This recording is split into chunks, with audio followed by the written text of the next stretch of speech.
ఉప ముఖ్యమంత్రి పవన్ కళ్యాణ్ చేపట్టిన ప్రాయశ్చిత దీక్షకు సంఘీభావం తెలియజేయడం అందరి బాధ్యత అని జనసేన పార్టీ దక్షిణ నియోజకవర్గం ఎమ్మెల్యే వంశకృష్ణ శ్రీనివాస్ అన్నారు.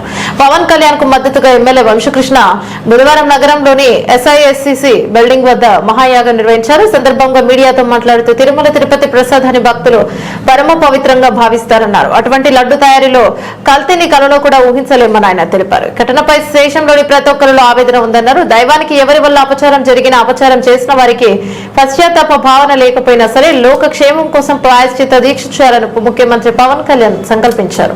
ఇక రేపటి నుంచి దీనిపై మరిన్ని కార్యక్రమాలు చేపట్టనున్నామని తెలిపారు.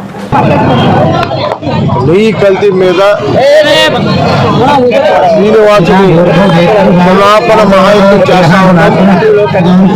పవన్ కళ్యాణ్ గారికి మద్దతుగా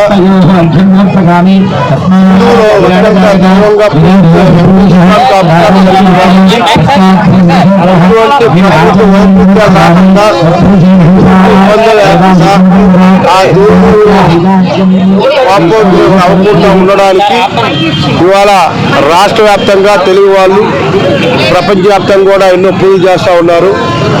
జరిగినటువంటి పాపని క్షమించమని వెంకటేశ్వరం ఆగ్రహించొద్దని ఇవాళ పవన్ కళ్యాణ్ గారు 11 రోజులు దీక్ష చేస్తున్నారు. కాబట్టి ఆ దీక్షకి మద్దతుగా మేము ఇవాళ ఒకరోజు దీక్ష చేస్తూ ఉన్నాం. రేపు నుంచి నియోజకవర్గంలో అన్ని గుళ్ళు కూడా సందర్శించి అక్కడ కూడా ఆ గుళ్ళని కూడా క్లీన్ చేయడం జరుగుతూ ఉంది.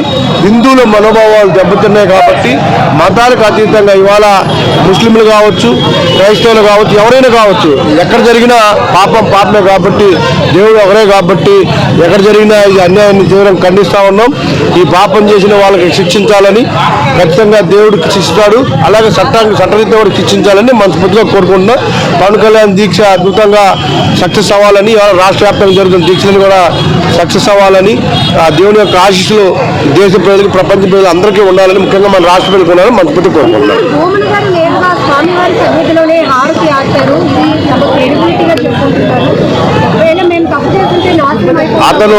అతను నాస్తికుడు అండి, అందరికి తెలుసు.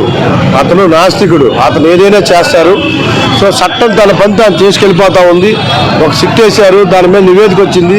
ఈఓ గారే స్వయంగా ప్రెస్ మీట్ పెట్టి మరి చెప్పడం జరిగింది, కల్తీ జరిగిందన్న విషయాన్ని చాలా స్పష్టంగా చెప్పడం జరిగింది. దాని రిపోర్ట్ను కూడా త్వరలోనే రిలీజ్ చేస్తారు. దానికి తగిన పరిహారం కూడా చెల్లించుకునే అవకాశం ఉంది.